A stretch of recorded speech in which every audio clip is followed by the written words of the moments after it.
السلام علیکم ورحمۃ اللہ وبرکاتہ۔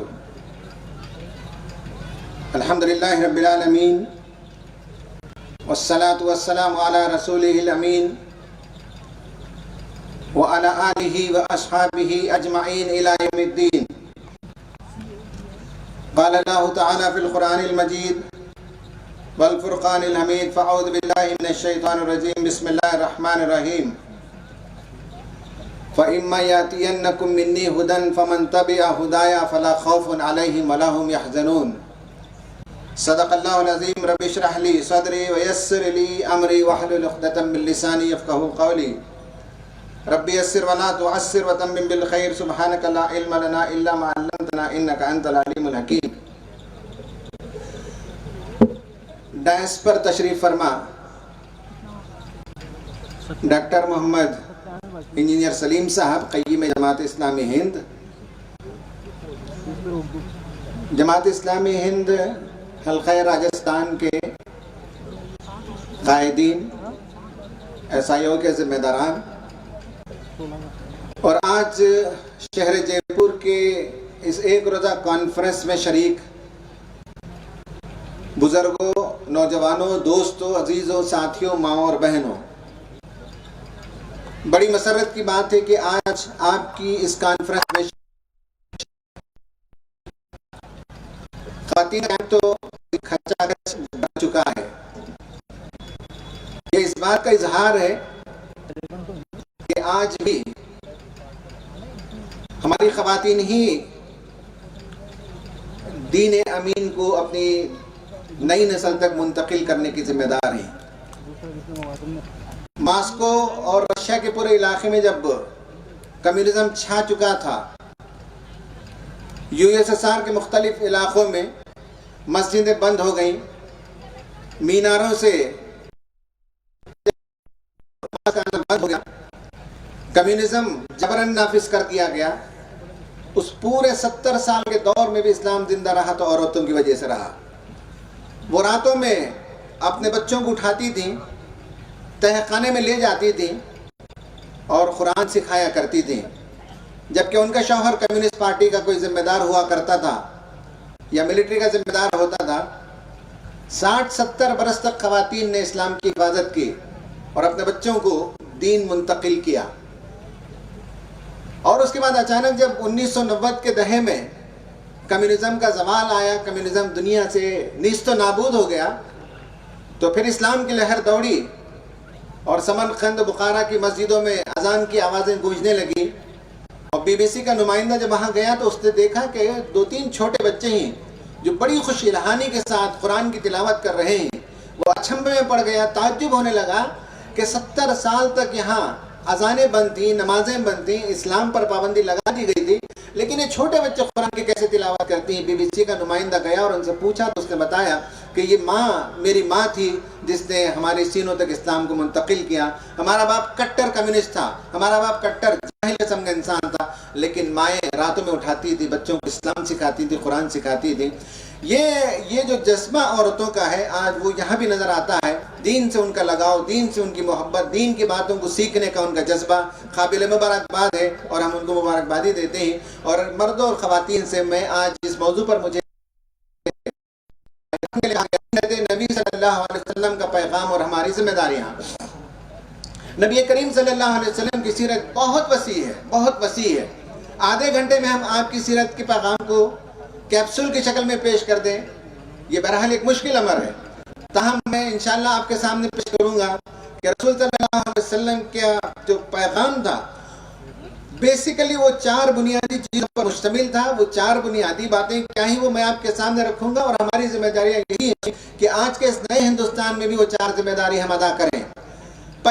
پہلا پیغام نبی کریم صلی اللہ علیہ وسلم کا یہ تھا کہ مجھ تک اللہ تعالیٰ کی وحی آتی ہے، مجھ تک اللہ تعالیٰ کا پیغام آتا ہے، مجھ تک اللہ تعالیٰ اپنا میسیج کمیونیکیٹ کرتا ہے، مجھے اللہ تعالیٰ نے منتخب کیا ہے، اور انسانوں کی رہنمائی کے لیے وہ مجھ سے کلام کرتا ہے، مجھ سے باتیں عرض کرتا ہے، اور مجھے یہ کہا گیا ہے کہ میں عام انسانوں تک یہ بات کو پہنچا دوں۔ یہ بڑے اچھمبے کی بات تھی، یہ بڑا تعجب کا معاملہ تھا لوگوں کو، اور یہ بات ماننے کے لیے تیار نہیں تھے کہ جو شخص ہمارے درمیان 40 سال تک عام انسان کی طرح چلتا پھرتا کھاتا پیتا اٹھتا بیٹھتا تھا، آج اچانک وہ کلیم کر رہا ہے کہ اس سے خدا کلام کر رہا ہے، اس سے خدا کا پیغام آتا ہے، خدا کا میسیج آتا ہے۔ یہ وہ بنیادی بات تھی جس میں ان کے درمیان دراڑ پیدا ہو گیا اور آپس میں جو رنجشیں شروع ہوئی، دشمنی شروع ہوئی، اس کی ایک وجہ یہی تھی۔ ابو جہل وہ کہتا ہے کہ ہمارے خاندان میں اور محمد کے خاندان میں یہ مسابقت تھی، وہ بھی حاجیوں کو کھلاتے تھے، ہم بھی حاجیوں کو کھلاتے تھے، وہ بھی حاجیوں کو پانی پلاتے تھے، ہم بھی پلاتے تھے، وہ بھی انسانوں کی خدمت کرتے تھے، ہم بھی خدمت کرتے تھے۔ اچانک ان میں سے ایک آدمی کھڑا ان کے خاندان سے اور کہنے لگے کہ مجھ تک اللہ تعالیٰ کا پیغام آتا ہے، اللہ کی وحی آتی ہے، میں اللہ کا رسول بن گیا ہوں اور ہمارے پاس یہ بات نہیں تو ہم کیسے اس کی بات مان لیں۔ یہ وہ بنیادی پیغام تھا، پہلا پیغام تھا کہ اللہ تعالیٰ کا پیغام مجھ تک آتا ہے، اللہ تعالیٰ کی وحی مجھ تک آتی ہے، اور یہی وہ میسیج ہے ہندوستان میں جو ہم کو بھی کلیم کرنا ہے کہ ہم تک اللہ تعالیٰ کا پیغام پہنچا ہے اور آج ہمارے پاس وہ محفوظ ہے، آج ہمارے پاس وہ انٹیکٹ ہے۔ دنیا کی کسی قوم، کسی تہذیب، کسی مذہب کے پاس اللہ کا لاسٹ کمیونیکیشن، اللہ تعالیٰ کا پیغام محفوظ نہیں ہے۔ یہی وہ بنیادی نقطہ تھا جو رسول صلی اللہ علیہ وسلم نے مکے کے سامنے پیش کیا۔ آج ہندوستان میں بھی ہم کو اس کو کلیم کرنے کی ضرورت ہے کہ اللہ کی وحی ہمارے پاس محفوظ ہے، اللہ کا کلام ہمارے پاس محفوظ ہے، اللہ کا پیغام انسانیت کے لیے ہمارے پاس محفوظ ہے۔ یہ بہت بڑا کلیم ہے، بہت بڑی ذمہ داری ہے، اسے کوئی معمولی بات نہ سمجھیے کہ اللہ تعالیٰ نے رسول صلی اللہ علیہ وسلم کو منتخب کیا اور یہ پیغام پہنچایا تو اللہ تعالیٰ کا یہ وعدہ تھا جس دن حضرت آدم کو دنیا میں بھیج رہا تھا، اس دن اللہ تعالیٰ نے وعدہ کیا تھا فَإِمَّا يَأْتِيَنَّكُم مِّنِّي هُدًى فَمَن تَبِعَ هُدَايَ فَلَا خَوْفٌ عَلَيْهِمْ وَلَا هُمْ يَحْزَنُونَ۔ جب میری طرف سے پیغام آئے گا، جب میری طرف سے ہدایت آئے گی، رسولوں کو بھیجتا رہوں گا، میں پیغمبروں کو بھیجتا رہوں گا، میں تمہارے درمیان ایسے انسانوں کو بھیجتا رہوں گا جو میرا پیغام تم تک کمیونیکیٹ کریں گے، اور جو اس پیغام کی اتباع کریں گے، جو اس ہدایت کی اتباع کریں گے، ان کے لیے کوئی خوف نہیں، ان کے لیے کوئی غم نہیں، ان کے لیے کوئی پریشانی کی بات نہیں۔ یہ اللہ تعالیٰ کا وعدہ تھا اور اس وعدے کے مطابق اس نے مستقل طور پر پیغمبروں کو بھیجتا رہا اور آخر میں نبی کریم صلی اللہ علیہ وسلم کو بھیجا اور آپ پر یہ کلام نازل کیا۔ کہا لا تحرک به لسانک لتعجل به ان علینا جمعه وقرآنا فاذا قرأناه فاتبع قرآنا ثم ان علینا بیانا۔ جب جبرائیل فرشتہ آ کر پیغام سناتا تھا تو رسول اللہ سے یاد کرنے کے لیے جلدی کرتے تھے، تو اللہ تعالیٰ نے حکم دیا اور کہا کہ جلدی کرنے کی ضرورت نہیں ہے، جب ہم قرآن پڑھوا رہے ہیں تو تم غور سے سنتے رہو، اس کے بعد اسے تمہارے سینے میں جما دینا اور اس کا مفہوم سمجھا دینا ہماری ذمہ داری ہے۔ سچی بات یہ کہ آج بھی قرآن مجید سے ہم وابستگی پیدا کرتے ہیں تو اللہ تعالیٰ نئے مفہوم ہمارے ذہن میں پیدا کرتا ہے۔ آج 21ویں صدی میں ہندوستان میں جس چیز کی جو ضرورت ہے اس ضرورت کو لے کر آپ قرآن مجید کو پڑھتے ہیں تو قرآن ہماری رہنمائی کرتا ہے، قرآن ہمیں بتاتا ہے کہ اس ملک میں ہم کو کیسے جینا ہے، اس ملک میں جو لوگ اسلام سے دشمنی کرتے ہیں ان کے ساتھ ہمارا کیا رویہ ہونا چاہیے، آج کے زمانے کے چیلنجز کیا ہیں، اس پر انشاءاللہ شام میں گفتگو ہوگی تو ان چیلنجز کا مقابلہ کیسے کرنا چاہیے۔ آج بھی قرآن میں اللہ کا وعدہ ہے کہ ثم ان علینا بیانا، ہم تم کو اس کی تشریح کر دیں گے۔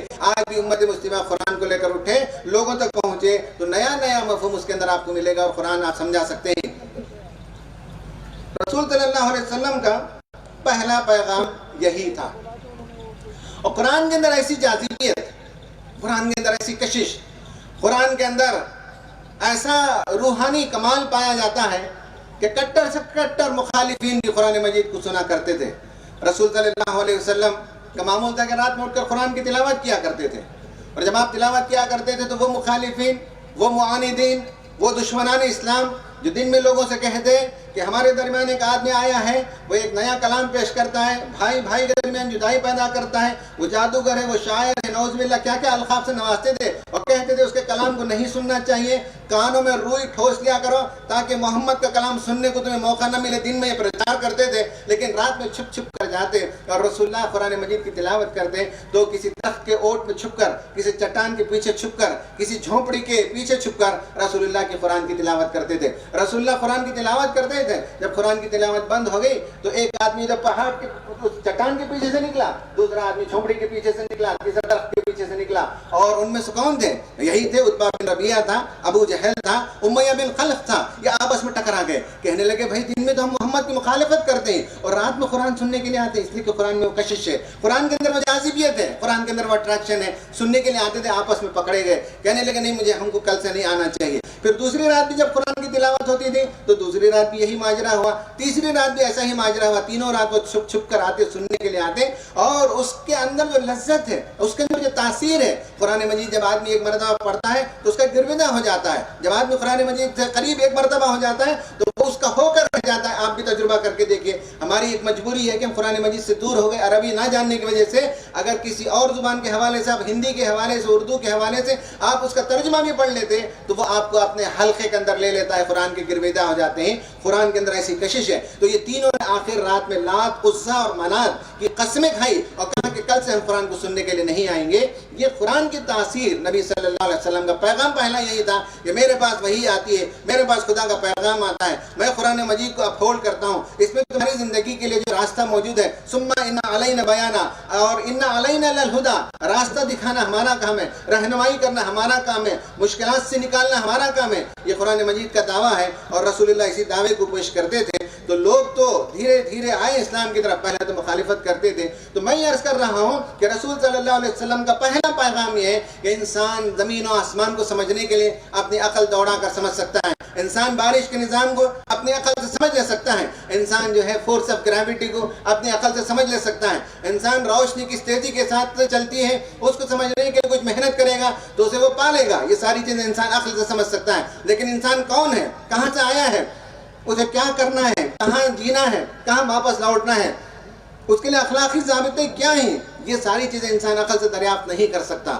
وہ سورج کی گرمی کو تو پا سکتا ہے، وہ چاند سے تو فائدہ اٹھا سکتا ہے، وہ ہواؤں میں اڑنا تو سیکھ سکتا ہے، سمندر میں وہ جو ہے غوطہ لگا سکتا ہے. لیکن وہ کون ہے، اس کی حیثیت کیا ہے، اس کا مقام کیا ہے، وہ دنیا میں آتا کیوں ہے، دنیا سے جاتا کہاں ہے، جانے کے بعد اسے کس کا سابقہ پڑنا ہے، اور اس کے بعد اس کا انجام کیا ہونے والا ہے. یہ وہ سوالات ہیں جس کا جواب انسان اپنی عقل سے حاصل نہیں کر سکتا. اس لیے وحی کی ضرورت ہوتی ہے، اس لیے رسول کی ضرورت ہوتی ہے. تو رسول کا پہلا پیغام ہی یہ ہے کہ تمہاری زندگی کا جو موسٹ کروشل ایلیمنٹ ہے کہ تم آئے کیوں، تمہاری زندگی کا مقصد کیا ہے، مرنے کے بعد تمہارا کیا انجام ہونے والا ہے. اس سوال کا جواب عقل سے نہیں وحی سے دی گئی اور وحی کے قریب آنے کے لیے دعوت دی گئی. یہ نبی کریم صلی اللہ علیہ وسلم کا پیغام تھا. اور آج بھی ماشاءاللہ جیسے میں نے کہا کہ قرآن کے اندر ایک جاذبیت، ایک کشش ہے. آج بھی بہت سے لوگ قرآن مجید کا مطالعہ کرتے ہیں، غیر مسلموں میں سے بھی. کرناٹک میں ایک بہت بڑا مٹھ ہے، وہاں کے بہت بڑے سوامی جی کا انتقال ہو گیا. تو ہمارے امیر حلقہ وہاں تشریف لے گئے، ان سے ان کے فرزند جو اس کے بعد براجمان ہوئے ان کے نمائندہ بنے اور اس مٹھ کے وہ گدہ نشینی انہوں نے اختیار کی. تو ان سے تعزیت کے لیے گئے کیونکہ ان کے والد بہت بڑے آدمی تھے اور اچھے آدمی تھے.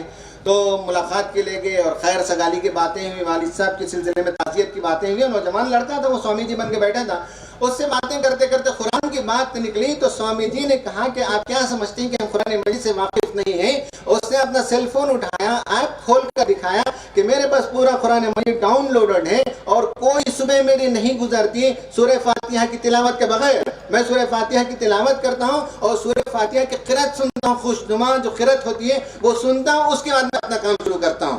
کہنے کا مطلب ہے کہ آج بھی غیر مسلموں کے اندر بھی اس کی بڑی چاشنی پائی جاتی ہے، اس کا مطالعہ کرتے ہیں. مغرب سے جتنے لوگ مسلمان ہوتے ہیں ان کی داستانیں پڑھ لیجئے. خاص کر خواتین کے لیے عرض کروں گا کہ ڈاکٹر اندر پاک کے نام سے کتاب آئی جس میں تقریباً 52 لڑکیاں جو اسلام قبول کری امریکہ کے اندر، انہوں نے اسلام کو کیوں قبول کیا اس پر ایک تحقیقی کتاب ہے. اس کتاب میں اکثر ایسا ہی ملا ہے کہ لڑکیوں نے اسلام قبول کیا تو قرآن مجید سے گرویدہ ہو گئی، قرآن مجید کا مطالعہ کیا، کسی لڑکے سے جو گیا اس کا تعلق ہو گیا اور اس کے بعد انہوں نے اس لڑکے سے شادی کرنا چاہا مسلمان سے. مسلمان لڑکے نے کہا کہ تم مجھ سے شادی نہیں کر سکتی جب تک کہ تم قرآن مجید کا مطالعہ نہ کرو. وہ کہنے لگے ہم قرآن کیوں پڑھیں گے، یہ تو عورتوں پر ظلم ڈھاتا ہے، عورتوں کو جو غلام بناتا ہے اور لونڈی بناتا ہے، ایسی کتاب ہم کیوں پڑھیں گے. لڑکے نے کہا پڑھ کر تو دیکھو اور اس سے ثابت کرو کہ عورت مقام قرآن میں نہیں، تم ثابت کر دو کہ ہم مان لیں گے.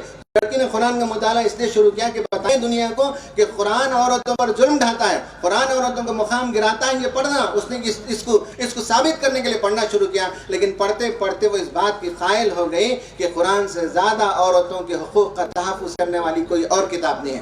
قرآن سے زیادہ، اسلام سے زیادہ اور قرآن سے زیادہ کوئی مذہب نہیں ہے جو عورتوں کو بہت اونچا مقام عطا کرتا ہے. یہ اور بات ہے کہ ہمارے سماج اور ہماری سوسائٹیوں میں لوگوں کی دیکھا دیکھی ہم نے بھی جو ہے ان حقوق میں کمی کر دی، کٹوتی کر دی. یہ ہمارا قصور ہے، ورنہ اسلام جو ہے عورتوں کے رائٹس کو اور ان کے حقوق کو اپہولڈ کرتا ہے. وہ لڑکی پڑھتے گئی، آخرکار وہ مسلمان ہوں گے. ایسے کئی لڑکیوں کے واقعات آپ کو ملیں گے. تو پہلا پیغام نبی کریم صلی اللہ علیہ وسلم کا یہی ہے کہ مجھ تک وحی آتی ہے اور یہی ہماری ذمہ داری ہم کہیں کہ ہم تک وحی خدا کا محفوظ ہے. آخری کتاب ہمارے پاس محفوظ ہے، اسے پڑھو، تم اپنی زندگی کا راستہ تلاش کرو. یہ پہلا پیغام ہے.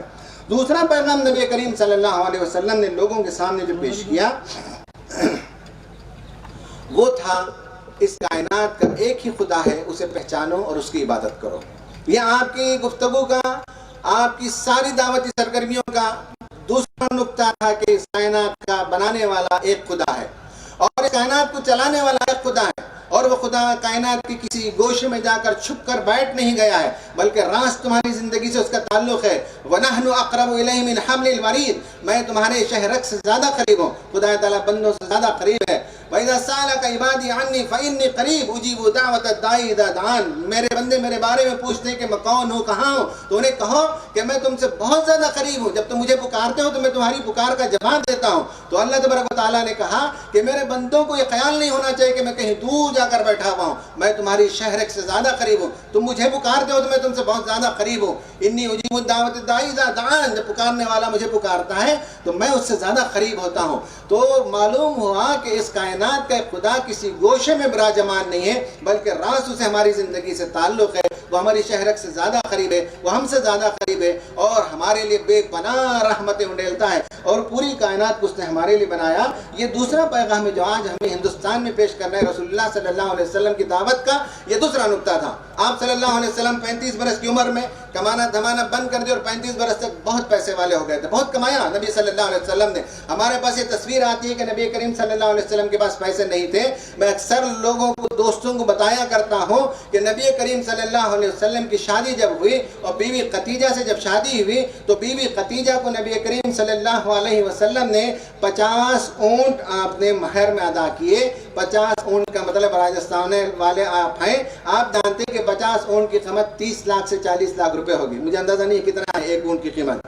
آپ 70-75 ہزار بھی پکڑیں گے تو 30 سے 40 لاکھ روپے نبی کریم صلی اللہ علیہ وسلم نے 25 برس کی عمر میں اپنی بیوی کو مہر ادا کیا۔ ہے کوئی اس مجلس میں جو کلیم کر سکے ہم نے بھی اپنی بیویوں کی طرح عطا کیا؟ کوئی نہیں کلیم کر سکتا۔ رسول اللہ نے بہت پیسے کمائے اور اس کے بعد وہ بندگان خدا کے لیے بھی خرچ کرتے تھے اور ایک مدت تک اسی پیسے سے کام چلتا تھا، تحریک کا بھی۔ تو 35 برس کی عمر میں آپ غار ہیرا میں جانے بیٹھنے لگے۔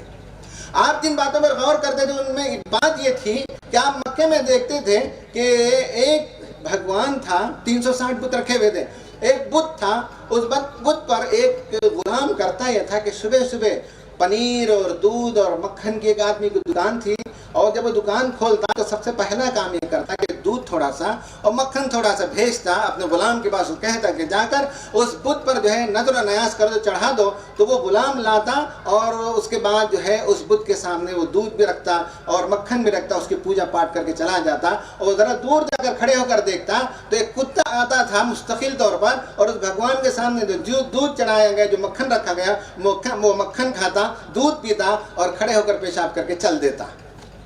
غلام دیکھتا رہتا تھا۔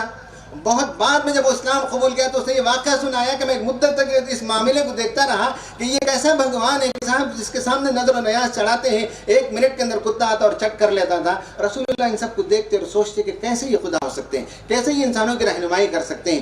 ایک لکڑی کا بت تھا مکے میں اور مشہور بت تھا، اور سردی کی ایک رات تھی اور آپ صلی اللہ علیہ وسلم وہاں غار ہیرا میں تشریف رکھتے تھے۔ ایک دن ادھر لوٹ کر آئے تو مکے میں یہ بات چل رہی ہے کہ رات قافلہ ادھر سے گزرا اور بڑی تیز سردی تھی تو اس لکڑی کے بت کو اتارا گیا، اس کے ٹکڑے کیے گئے، آگ جلائی گئی، لوگوں نے گرمی سینک لیا اور چل دیے۔ سوچنے لگے یہ کیسا بھگوان ہو سکتا ہے کہ لوگ گرمی سینکنے کے لیے بتوں کو توڑ کر، لکڑیوں کو توڑ کر اس سے آگ جلا لیتے ہیں۔ کہتے ہیں کہ آٹے کا بھی ایک بت تھا، چھوٹا سا آٹے کا بت۔ آپ دیکھتے ہیں کہ مختلف قسم کے لوگ بناتے ہیں، مٹھائی سے بھی بناتے ہیں، ہندوستان میں بھی بناتے ہیں۔ ایک آٹے کا بزنس مین جو ہے آٹے کا چھوٹا سا بت بنا کے رکھا تھا۔ ایک چور آیا، بھوک لگی تھی، اس بت کو اٹھایا، پانی میں گھولا، روٹی بنا کر کھا لیا۔ یہ سب واقعات کتابوں میں لکھے ہوئے ہیں کہ سوچتے تھے کہ کیسے بھگوان ہے، یہ کیسا خدا ہو سکتا ہے۔ رسول صلی اللہ علیہ وسلم آئے تو آپ صلی اللہ علیہ وسلم نے ڈنکے کی چوٹ پر کہا کہ ان ہی الا اسماء سمیتموها انتم وآباؤکم ما نزل اللہ بہا من سلطان۔ کہا کہ یہ وہ نام ہے جو تم نے رکھ لیے ہیں، محض نام ہے، کسی کے بارے میں تم نے خیال کر لیا کہ یہ علم دیتی ہے یہ دیوی، تم نے کسی کے بارے میں خیال کر لیا کہ یہ دولت دیتی ہے دیوی، تم نے کسی کے بارے میں خیال کر لیا کہ آنے والی بلاؤں کو یہ بھگوان ٹال دیتا ہے، یہ سب نام ہیں جو تم نے رکھ لیے ہیں، اس کے لیے کوئی سند تمہارے پاس موجود نہیں ہے۔ لاؤ اگر کوئی سند موجود ہو کہ اگر ان لوگوں نے کہا کہ ہم تمہارے بھگوان ہیں، ہم تمہارے خدا ہیں، ہم تمہاری مصیبتوں کو دور کرتے ہیں، اگر انہوں نے ایک جملہ بھی کہا ہو تو لا کر دکھاؤ۔ قرآن کہتا ہے، چیلنج کرتا ہے، لاؤ کوئی دلیل۔ جیسے آج ہندوستان میں علم کی دیوی، پیسے کی دیوی اور پتہ نہیں کس کس کے دیوتا اور دیوی بنا لیے۔ قرآن نبی صلی اللہ علیہ وسلم نے بتایا کہ ایک خدا ہے، اس کے علاوہ کائنات کے لیے کوئی اور خدا نہیں ہے۔ 20واں پارہ اٹھا کر پڑھے، کیا شاندار پرزور آیت ہے۔ امن خلق السماوات والارض، کون ہے جو آسمان کو پیدا کرتا ہے، کون ہے جو زمینوں کو پیدا کرتا ہے، کون ہے جو تمہارے لیے موسلادھار بارش برساتا ہے، کون ہے جو تمہارے لیے خوشنما باغات اگاتا ہے، کون ہے جو تمہارے لیے پھل اور پھول اور پودے پیدا کرتا ہے۔ اِلٰہٌ مع اللہ، کیا ایک خدا کے علاوہ کوئی اور خدا بھی تمہارے اس کے ساتھ موجود ہے؟ پھر کہا گیا کہ کون ہے جو تمہارے لیے ندیاں رواں کرتا ہے، کون ہے جو تمہارے لیے جس نے پہاڑ کو میخوں کی طرح گاڑ دیا ہے؟ کیا ایک خدا کے علاوہ کوئی اور خدا بھی ہے؟ اَمَّن یُجِیبُ الْمُضْطَرَّ اِذَا دَعَاهُ، کون ہے جو تم بے قرار ہو کر جب دعا کرتے ہو تو کون تمہاری دعا سنتا ہے؟ کیا اللہ کے علاوہ کوئی اور خدا ہے؟ اور کہا کہ کون ہے جو تم کو پیدا کرتا ہے اور کون ہے جو نسلوں کا اعادہ کرتا ہے؟ ایک خدا کے علاوہ کوئی یہ کام کرتا ہے؟ مسلسل رسول صلی اللہ علیہ وسلم نے مکے میں یہ دعوت کو بلند کی کہ ایک خدا کو مانو، ایک خدا کے پیغام کی تسلیم کرو، ایک خدا کے آگے سر جھکاؤ، ایک خدا کی عبادت کرو۔ یہ آپ کی دعوت کا دوسرا نقطہ تھا۔ آپ صلی اللہ علیہ وسلم جب کعبۃ اللہ میں عبادت کرتے ایک خدا کی تو اس زمانے کے جاہلوں کی بات پسند نہیں آتی تھی۔ آپ صلی اللہ علیہ وسلم کی پیٹھ پر اون کی اوجھڑی لا کر رکھ دیتے تاکہ آپ ایک خدا کی عبادت نہ کریں۔ یہ سب ظلم و ستم کیا گیا؟ آپ کو ایک خدا کی عبادت کرنے سے روکا گیا۔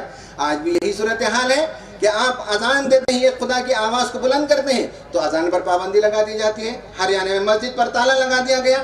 یہ سب کچھ لوگ جو شریر ہیں، شرارت پسند ہیں، وہ کرتے ہیں، لیکن ہندوستان ایسا نہیں ہے۔ میں آپ کو بتاتا ہوں کہ میں جس ریاست سے تعلق رکھتا ہوں، کرناٹک، ماہ رمضان میں ایسا ہوا کہ ایک مسجد کا ایمپلیفائر خراب ہو گیا۔ مسجد کے بازو میں مندر تھا۔ مؤذن صاحب نے جا کر پوچھا کہ دیکھو صاحب رمضان آ گیا ہے، ابھی ہمارے پاس ایمپلیفائر خراب ہو گیا ہے، تمہارے پاس ایمپلیفائر ہے، تم تو جو ہے کبھی کبھی بھجن کرتے ہو تو کیا ایمپلیفائر دے سکتے ہو؟ تو وہاں کے پنڈت نے کہا شوق سے لے جاؤ۔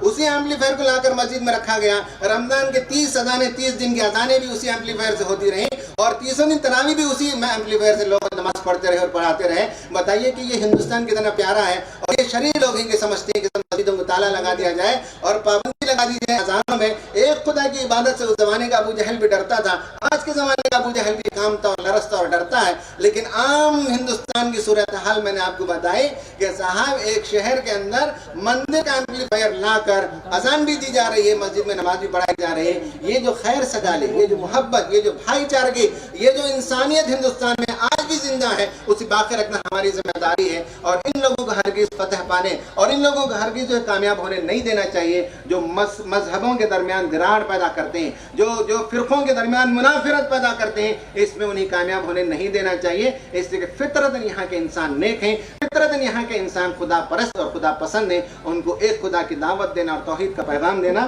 یہ ہماری ذمہ داری بنتی ہے۔ تو میں نے آپ کو بتایا کہ کیسے یہ سب کچھ ہوتا ہے۔ اذان کے سلسلے میں ایک اور واقعہ میں نے سنا کہ ایک مندر کا پنڈت جو ہے وہ اپنے گاؤں میں تھا اور ایک مسجد میں ایک مؤذن آئے، یہ بھی اسی کرناٹک کا، اور بڑی خوش الحانی کے ساتھ وہ اذان دیتے تھے۔ تو یہ دیکھا گیا کہ صبح صبح پنڈت جو ہے مسجد کی سیڑھیوں میں کھڑا رہتا تھا اور اس مسجد کے مؤذن کی آواز سننے کے لیے وہاں آ کر کھڑا رہتا تھا۔ مسجد کے اذانوں میں یہ تاثیر آج بھی پائی جاتی ہے، ہمارے قرآن کی تلاوت میں آج بھی تاثیر پائی جاتی ہے۔ یہ اور بات ہے کہ ہم ایسے سینوں کو تلاش کریں، ایسی سعید روح کو تلاش کریں، ان تک پہنچیں اور ایک خدا کی دعوت کا پیغام دیں۔ یہ ہماری ذمہ داری ہے، سیرت الہی، سیرت النبی کا پیغام اور ہماری ذمہ داری۔ تو ایک نقطہ تو میں نے بتایا کہ صاحب وہی ہمارے پاس موجود اور محفوظ ہے، آؤ اس سے استفادہ کرو۔ اور دوسرا یہ کہ اس کائنات کا ایک ہی خدا برحق ہے، اسی کو مانو، اسی کی پوجا کرو، اسی کی عبادت کرو۔ یہ دوسرا پیغام ہے نبی کریم صلی اللہ علیہ وسلم کی سیرت سے ہمیں سمجھ میں آتا ہے۔ تیسرا پیغام نبی کریم صلی اللہ علیہ وسلم کی سیرت کا یہ ہے، اور وہ ہے کہ ہم لوگوں کو یہ بتائیں کہ نبی کریم صلی اللہ علیہ وسلم ہمارے لیے اسوہ ہیں، ہمارے لیے نمونہ ہیں۔ آپ کو مانے بغیر، آپ کی رہنمائی تسلیم کے بغیر کوئی آدمی نہ اس دنیا میں کامیاب ہو سکتا ہے، نہ آخرت میں کامیاب ہو سکتا ہے۔ نبی کریم صلی اللہ علیہ وسلم صرف پیغامبر نہیں تھے کہ میسیج لایا اور پہنچا دیا اور چلے گئے، نہیں، اللہ تعالیٰ نے فرمایا لَقَدْ كَانَ لَكُمْ فِي رَسُولِ اللَّهِ أُسْوَةٌ حَسَنَةٌ کہ رسول اللہ کی زندگی میں تمہارے لیے بہترین ماڈل ہے، نمونہ ہے۔ ایک باپ اگر کیسا باپ بننا چاہے تو دیکھے کہ رسول اللہ کی زندگی کیسی تھی۔ ماؤں کے لیے بھی آپ صلی اللہ علیہ وسلم کی زندگی میں نمونہ ہے کہ اپنے بچوں کی تعلیم و تربیت کیسی کرنی چاہیے، اپنی بیٹی کے ساتھ کیسا سلوک کرنا چاہیے، جیسے رسول صلی اللہ علیہ وسلم اپنی بیٹیوں کے ساتھ محبت کرتے تھے، اپنے نواسوں کی کیسے تربیت کرنی چاہیے معلوم ہوتا، جیسے نبی کریم صلی اللہ علیہ وسلم اپنے نواسوں کی تربیت کیا کرتے تھے۔ ایک تاجر کے لیے بہترین اسوہ ہے کہ نبی کریم صلی اللہ علیہ وسلم نے کیسی تجارت کی اور زبردست سپر ڈوپر اور بمپر پروفٹ کے ساتھ آپ نے زندگی بسر کی، بزنس کیا، چھوٹا موٹا بزنس نہیں کیا۔ اگر ہم کو بھی ایک بزنس مین بننا ہو تو ایسا بزنس مین بننا چاہیے جیسے نبی کریم صلی اللہ علیہ وسلم تھے۔ آپ ایک ماہر معاشیات تھے، ایک بہترین اکنامسٹ تھے، ایک بہترین وار اسٹریٹجسٹ تھے آپ صلی اللہ علیہ وسلم، آپ بہترین ٹاؤن پلانر تھے، آپ بہترین رولر تھے، آپ بہترین دائی تھے، آپ بہترین مبلغ تھے، آپ بہترین مقرر تھے۔ آپ کو کس حیثیت سے بھی دیکھا جائے یہ بات کہ آپ صلی اللہ علیہ وسلم کے علاوہ کوئی اور اسوہ نہیں ہے۔ میں ایک جگہ لا کالج میں مجھے ایڈریس کرنے کا موقع دیا گیا، میں لڑکے اور لڑکیاں تھی اور میں اکثر و بیشتر نان مسلم سے، ایک کا دکا کوئی مسلمان تھا۔ سیرت کے حوالے سے ہماری تقریر تھی، میں نے پوچھا ہو از یور رول ماڈل؟ لڑکے اور لڑکیوں نے اٹھ کر کہا کہ میں فلاں کو رول ماڈل بناتا ہوں، میں فلاں کو رول ماڈل بناتی ہوں۔ کسی نے جو ہے اے پی جے عبدالکلام صاحب کی بات کی، کسی نے سچن ٹنڈولکر صاحب کی بات کی، کسی نے کسی اور کو کہا کہ ہی از مائی رول ماڈل۔ میں نے کہا اچھا ٹھیک ہے، ہم بھی مانتے ہیں بہت بڑے لوگ ہیں یہ، لیکن اے پی جے عبدالکلام صاحب کو ہم مانتے ہیں کہ صاحب بہت بڑے انسان تھے، لیکن بحیثیت شوہر اگر کوئی آدمی ان کو دیکھنا چاہے اور ان سے رہنمائی حاصل کرنا چاہے تو کیا کوئی رہنمائی تم کو مل سکے گی؟ میں نے پوچھا، کہا کہ نہیں وہ تو ان کی زندگی میں غائب ہے۔ میں نے کسی اور کے بارے میں پوچھا کہ صاحب فلاں فلاں کو تم بناتے ہو ماڈل، بتاؤ کہ صاحب ایک بزنس مین کی حیثیت سے دیکھنا ہے، ایک سوشل ورکر کی حیثیت سے دیکھنا ہے، تو کیا تم ان کی زندگی کے اندر کوئی اسوہ پاتے ہو؟ تو پا ہی نہیں سکتے۔ کوئی آدمی عامر خان کو، کوئی آدمی سلمان خان کو، آج کے نوجوان تو ان کو رول ماڈل بناتے ہیں، یہ تو اسکرین پر ہے، ورنہ ان کی اصل زندگی جا کر دیکھیے تو کتنی گندی ہوتی ہے، کتنی برائیوں سے معمور ہوتی ہے فلم کی دنیا کے لوگوں کی۔ تو بعض لوگ ماڈلز ان سب لوگوں کو سمجھتے ہیں جو اسکرین پر نظر آتے ہیں، لیکن حقیقی زندگی میں وہ ماڈل نہیں ہوتے۔ تو یہ تیسری بات ہے کہ نبی کریم صلی اللہ علیہ وسلم ہمارے لیے رول ماڈل ہیں اور یہ پیغام آج بھی پہنچانے کی ضرورت ہے۔ اور آخری بات یہ ہے کہ نبی کریم صلی اللہ علیہ وسلم کے اسوے کے حوالے سے ایک بات عرض کر کے اپنی بات کو ختم کرنا ہے، وہ یہ ہے کہ چوتھا پیغام ہے انسانوں کو بتایا گیا کہ مرنے کے بعد ایک زندگی ہے، اس کی تیاری کرو۔ یہ دنیا عارضی ہے، یہ دنیا ٹیمپرری ہے، اس دنیا سے جانے کے بعد خدا کے سامنے جواب دینا ہے۔ وہاں کوئی ابن آدم 5 سوالوں کا جواب دیے بغیر اس کے ختم آگے نہیں بڑھ سکتے۔ آپ صلی اللہ علیہ وسلم نے بتایا کہ قیامت کے دن تم سے سوال کیا جائے گا کہ تم نے عمر کیسے گزاری، تم جو ہے جوانی تم نے کیسے گزاری، تم نے پیسے کہاں سے کمایا، تم نے پیسے کیسے خرچ کیے اور تم نے زندگی کو کیسے بتایا، یہ سب چیزیں تم نے علم کیسے کمایا اور علم کو کیسے خرچ کیا، یہ تم سے سوال کیا جائے گا۔ سوال کیا اللہ کے رسول نے کہ مفلس کون ہے؟ لوگوں نے کہا جس کے پاس پیسے نہیں۔ آپ نے کہا نہیں، مفلس وہ آدمی جو قیامت کے دن خدا کے سامنے پہنچے گا اور جب اس کا حساب کتاب ہوگا تو نیکیاں کافی ہوں گے، لیکن اس کے بعد کچھ لوگ آئیں گے کہیں گے پروردگار اس نے مجھے گالی دی، اس نے میرا حق مارا، اس نے میری ذلت کی، اس نے میرا خون کیا۔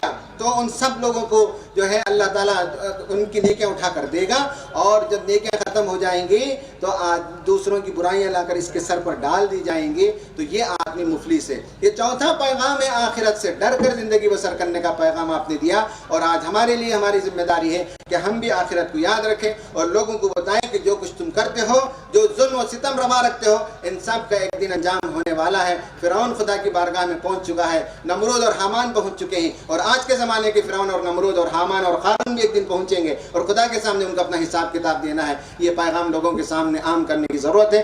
اللہ تعالیٰ سے دعا ہے کہ اللہ تبارک و تعالیٰ ہمیں نبی کریم صلی اللہ علیہ وسلم سے سچی پکی محبت عطا فرمائے، آپ کے پیغام کو حضر جان بنانے کی توفیق عطا فرمائے، اور آپ کے پیغام کو آج کے ہندوستان میں پیش کرنے کی اللہ تعالیٰ مجھے اور آپ کو توفیق اور سعادت عطا فرمائے، آمین۔ وآخر دعوانا الحمدللہ رب العالمین۔